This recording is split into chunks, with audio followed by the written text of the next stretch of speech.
Halo semuanya, pada audiobook kali ini saya akan membahas mengenai internasionalisasi sengketa hak masyarakat adat atas penambangan mineral kritis dengan studi kasus eskalasi sengketa hilirisasi nikel dan hak atas lingkungan di Maluku Utara yang semula merupakan konflik lokal antara masyarakat adat dan perusahaan tambang di Halmahera, Maluku Utara, kini telah bertransformasi menjadi sengketa internasional yang melibatkan mekanisme hak asasi manusia PBB.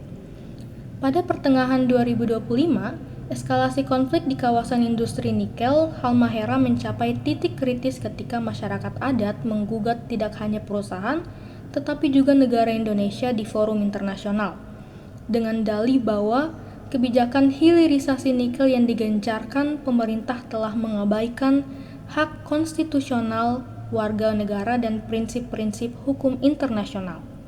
Kasus ini menjadi ujian bagi komitmen Indonesia terhadap perlindungan hak masyarakat adat di tengah tekanan global untuk mempertahankan posisinya sebagai pemasok global nikel terbesar di dunia untuk transisi energi hijau.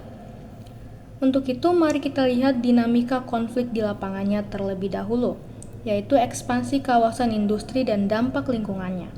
Perluasan industri nikel di Halmahera, khususnya di kawasan Teluk Weda, Halmahera Tengah, dan Pulau Obi yaitu Halmahera Selatan, telah menimbulkan kerusakan lingkungan yang terdokumentasi secara ilmiah.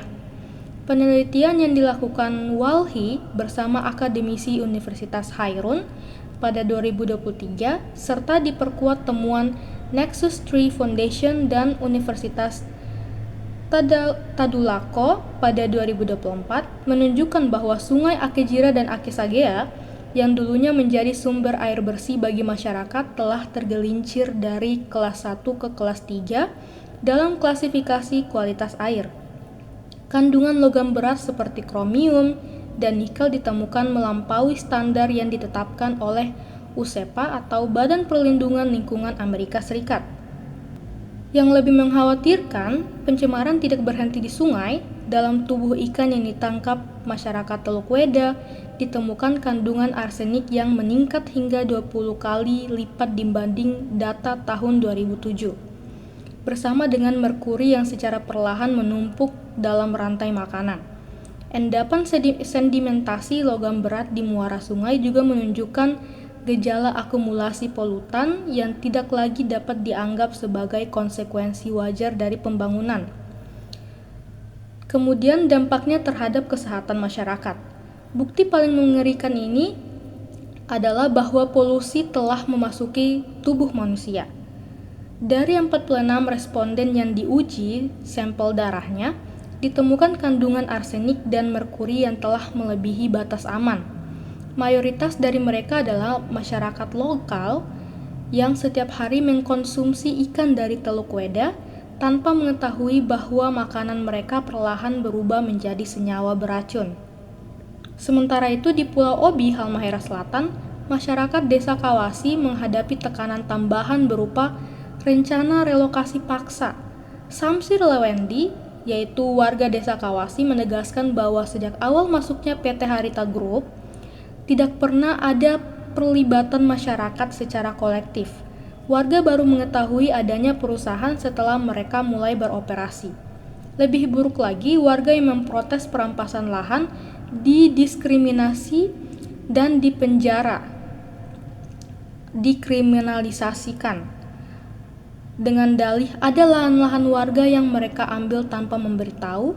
Jika warga protes, maka itu bahkan dikriminalisasikan atau diintimidasi, bahkan dipenjara, ungkap Samsir. Kemudian, pengabaian hak uji material atau Free Prior and Informed Consent. Salah satu pelanggaran fundamental yang terjadi adalah ketiadaan proses FPIC yang sah. Prinsip FPIC yang diakui dalam Deklarasi PBB tentang Hak Masyarakat Adat pasal 19 dan 32 mewajibkan negara untuk berkonsultasi dengan itikat baik dan memperoleh persetujuan masyarakat adat sebelum melakukan proyek yang berdampak pada tanah dan wilayah mereka. Dalam kasus Halmahera, Proses ini sama sekali tidak berjalan. Nurhayati Jamadi, warga desa Kawasi bahkan mengungkapkan bahwa relokasi dilakukan secara sistematis melalui taktik pendidikan, memindahkan sekolah terlebih dahulu sebelum memindahkan masyarakat. Pemerintah Indonesia menetapkan kawasan industri nikel di Halmahera sebagai bagian dari Proyek Strategis Nasional atau PSN yang berdasarkan Peraturan Presiden Nomor 109 Tahun 2020. Status PSN memberikan percepatan dan kemudahan perizinan termasuk dalam hal pengadaan lahan dan izin lingkungan.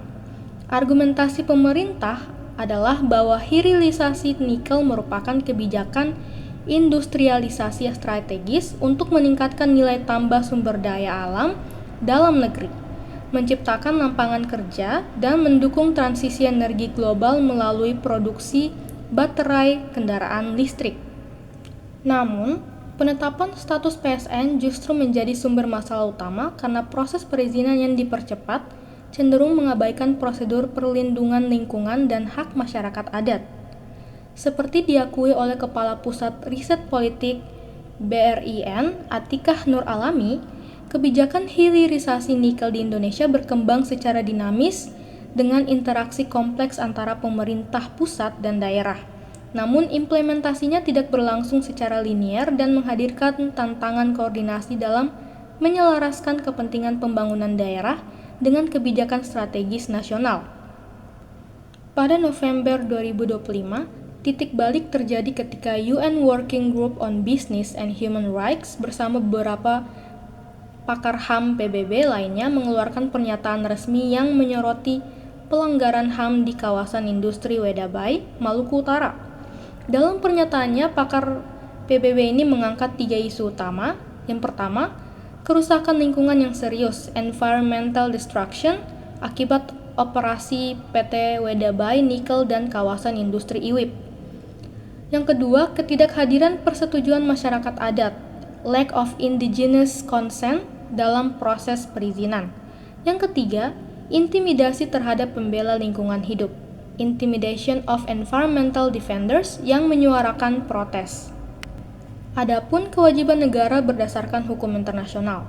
Dalam hukum internasional, prinsip state responsibility atau tanggung jawab negara mengatur bahwa suatu negara dapat dimintai pertanggungjawaban atas pelanggaran kewajiban internasionalnya, termasuk dalam hal perlindungan HAM.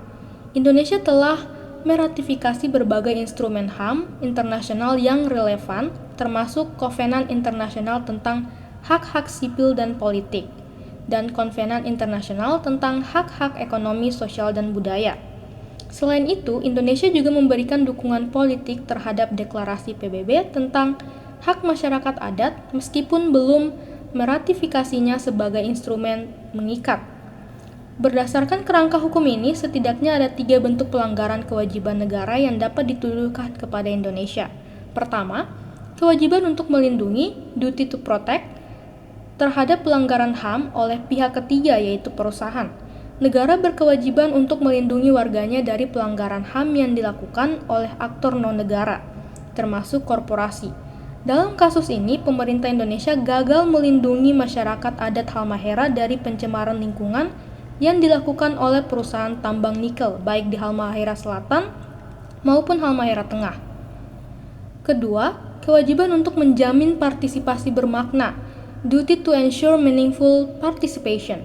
Pasal 19 dan 32 UNDRIP mewajibkan negara untuk berkonsultasi dengan masyarakat adat untuk memperoleh persetujuan bebas, awal, dan terinformasi sebelum menyetujui proyek yang terdampak pada wilayah mereka. Dalam kasus ini, proses FPIC tidak pernah dilakukan secara sah. Yang ketiga, kewajiban untuk menyediakan akses keadilan dan pemulihan, duty to provide access to justice and remedy. Warga yang lahan dan kesehatannya rusak tidak memperoleh kompensasi yang adil, sementara pembela lingkungan justru dikriminalisasikan. Aspek yang membuat kasus ini semakin kompleks adalah keterlibatan perusahaan multinasional dalam rantai pasok nikel global. Intinya, kasus sengketa hilirisasi nikel di Maluku Utara ini memberikan pelajaran penting tentang bagaimana kebijakan industrialisasi yang ambisius jika tidak diimbangi dengan perlindungan hukum dan lingkungan yang memadai, dapat bertransformasi menjadi sengketa hak asasi manusia internasional. Internasionalisasi kasus ini ditandai dengan intervensi UN Working Group on Business and Human Rights, serta relevansinya dengan dua opini penasihat internasional tahun 2025 menunjukkan bahwa tidak ada lagi yang namanya masalah lokal murni dalam era rantai pasok global. Indonesia tidak dapat lagi mengandalkan status PSN sebagai benteng hukum untuk membenarkan pengabaian hak masyarakat adat di hadapan mekanisme HAM PBB. Indonesia harus mempertanggungjawabkan kegagalannya dalam memenuhi kewajiban negara, state responsibility untuk melindungi warga negaranya, menjamin partisipasi bermakna, dan menyediakan akses keadilan. Pertanyaan yang tersisa bukanlah apakah Indonesia akan dipanggil untuk bertanggung jawab, tetapi seberapa besar konsekuensi yang harus ditanggung, baik dalam bentuk rekomendasi PBB, tekanan diplomatik dari negara-negara mitra dagang, hingga potensi gugatan di pengadilan internasional jika akses keadilan domestik ditutup. Terima kasih.